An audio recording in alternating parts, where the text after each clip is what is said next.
আসসালামু আলাইকুম। সবাই কেমন আছেন? আজকের ভিডিওটা আমি নিয়ে চলে আসলাম। বেসিক্যালি এর আগের ভিডিওতে আমি দেখিয়েছিলাম যে আমরা বাংলাদেশ থেকে মালয়েশিয়ায় এসেছি এবং আমাদের সাথে কি হয়েছিল সেগুলো সব শেয়ার করেছি। আজকে আমি শেয়ার করব যে আমরা কেমন একটা অ্যাপার্টমেন্টে ছিলাম এবং এখানকার অ্যাপার্টমেন্টের দাম কেমন এবং আমাদের অভিজ্ঞতা কেমন ছিল সেই সম্পর্কে। যেহেতু আমি ছোট অনেকগুলো ভিডিও বানাচ্ছি, তাই আপনাদের সাথে ভাবলাম যে এটাও শেয়ার করি যে আমরা কেমন একটা রুমে ছিলাম। সো যেহেতু এটা আজকে আমাদের ফার্স্ট নাইট কুয়ালালামপুরে, তো আমরা ভেবেছিলাম যে একটা অ্যাপার্টমেন্ট বুক করব। সো আমাদের অ্যাপার্টমেন্টটা ওভারঅল দেখতে খুবই লাক্সারি ছিল। অ্যাজ ইউ ক্যান সি যে কিরকম ছিল। আমাদের এখানে ২ টা বেডরুমের মতো ছিল অ্যান্ড একটা ড্রয়িং স্পেস ছিল, একটা ডাইনিং স্পেস ছিল আর ব্যালকনি ছিল। সো ওভারঅল আমাদের একটা ভালো বাজেটের মধ্যে এরকম সুন্দর একটা লাক্সারি অ্যাপার্টমেন্ট আমরা পেয়ে গিয়েছি।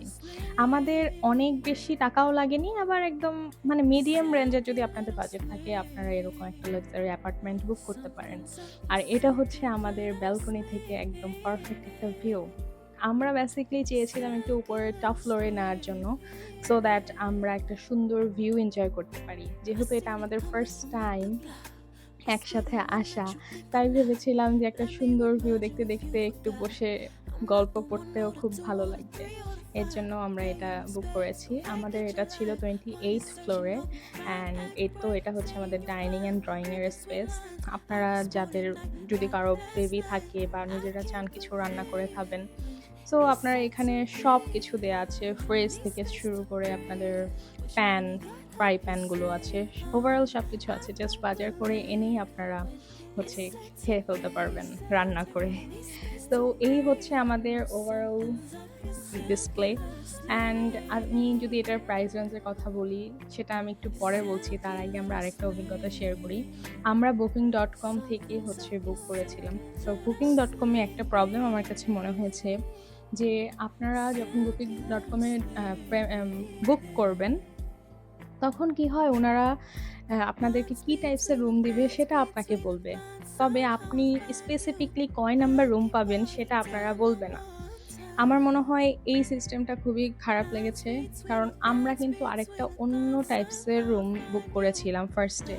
বাট কি হয় booking.com এ বুক করলে ওই সময়ে আপনারা যেদিন আসবেন, চেক ইন করবেন, ওই সময়ে হচ্ছে যেই রুমটা ফাঁকা থাকবে, ওনারা না সেই রুমটাই দিবে।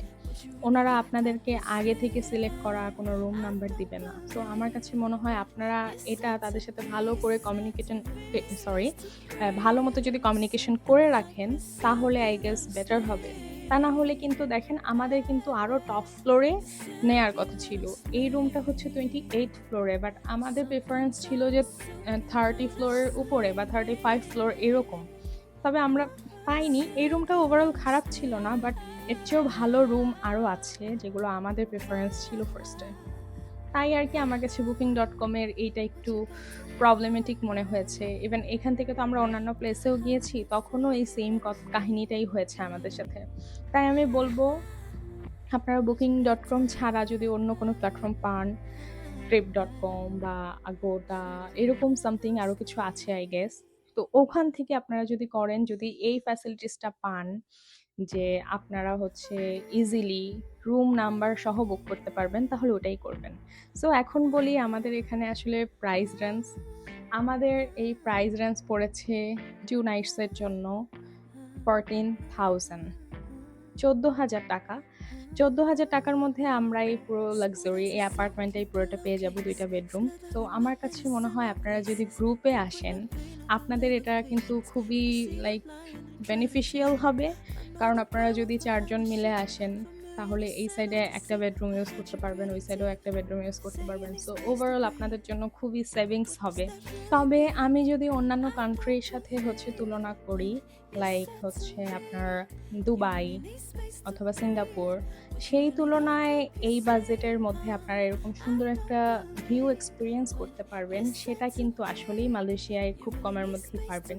তাই আরকি আমরা ভাবলাম যে আমরা যেহেতু সিঙ্গাপুরে যাচ্ছি না বা দুবাইতেও আপাতত যাচ্ছি না, কম প্রাইসের মধ্যে লাইক 15,000 থেকে 20,000 টাকার মধ্যে এরকম লাক্সারি একটা অ্যাপার্টমেন্ট বা এরকম ভিউ একটা লাইক এটা আসলে সবার একটু ফ্যান্সি টাইপসের মনে হয় যে আমরাও যেমন ফার্স্ট টাইম হচ্ছে মালয়েশিয়া যাচ্ছিলাম, মানে স্পেশালি আমি।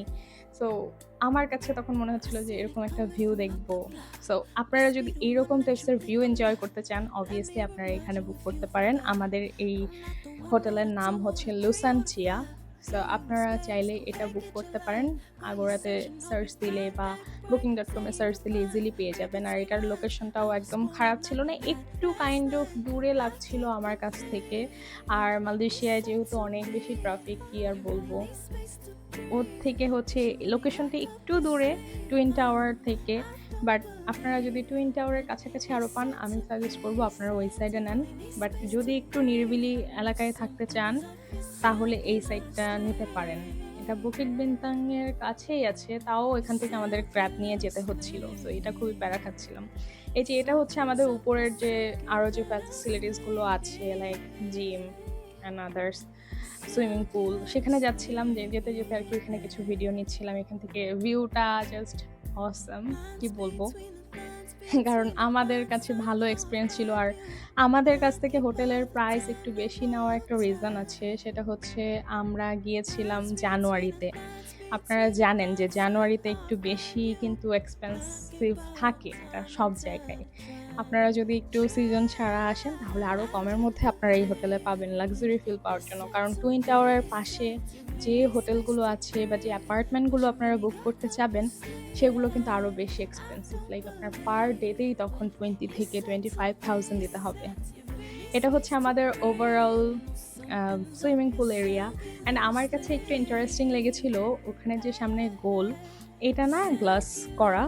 তো আপনারা যখন ওখানে যাবেন লাইক মনে হবে যে আপনারা জাস্ট একটা গ্লাসের উপরে দাঁড়িয়ে আছেন, নিচ থেকে একদম টপ ফ্লোরে আপনি দাঁড়িয়ে আছেন। পড়ে যাওয়ার একটু লাইক ফোবিয়া যদি থাকে তাহলে একটু লাগতে পারে।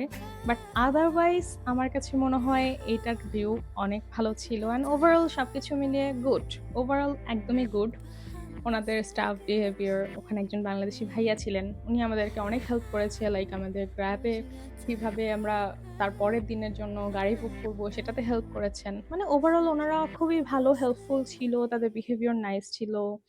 সো আই গেস আমি প্রিফার করবো আপনারা চাইলে আসতে পারেন। তবে যদি আপনারা টুইন টাওয়ারের ওই সাইডটা একটু ক্রাউডের মধ্যে থাকতে চান, লাইক চায়না সিটি অ্যান্ড হচ্ছে আপনার প্যাভিলন, ওই সাইডটায় যদি থাকতে চান একটু ক্রাউডই থাকবে। আর এই সাইডটা একটু নিরিবিলি। গ্র্যাব নিয়ে আপনাদেরকে ওখানে যেতে হবে। গ্র্যাবের ভাড়া 15 রিঙ্গিত 20 রিঙ্গিত ভাড়া পড়বে গ্র্যাবে। বাট আমার কাছে কুয়ালালামপুর সিটিটা ওভারঅল ভালো লেগেছে। একটু ক্রাউড বেশি, অনেক হাঁটতে হয়। যেহেতু বাংলাদেশে আমি থাকি, আমার হাঁটাহাঁটি তত বেশি একটা ভালো লাগে না। বাট অন্যান্য কান্ট্রিতে যারা বাহিরে থাকে তাদের তো আসলে মানে হাঁটাহাঁটি করতে অত প্রবলেম নেই। আমাদের তো আসলে রিক্সায় চড়ে অভ্যস্ত, তাই এখান থেকে ওখানে গেলেও আমরা একটা রিক্সা নেই। বাট ওখানে সেই অপশনটা নেই, আপনাদের অবশ্যই কোনো গাড়ি, ট্যাক্সি বা গ্র্যাব কল করতেই হবে। এটা একটু প্যারা লেগেছে। ওভারঅল সব কিছু ভালোই ছিল। আর আমি এখন আপনাদেরকে হচ্ছে বাহিরের যে ভিউটা আছে সেটা দেখাবো দিনের আলোতে। কারণ আজকে এখন আর আমাদের এনার্জি নাই, এখন আমরা এখানে তাড়াতাড়ি করে একটু খেতে যাব। খেয়ে এসে তারপরে আপনাদেরকে সেটা দেখাবো। সো এটা আসলে বেসিক্যালি পরের দিনের ভিডিও, যে আমরা সকালবেলা উঠেছিলাম।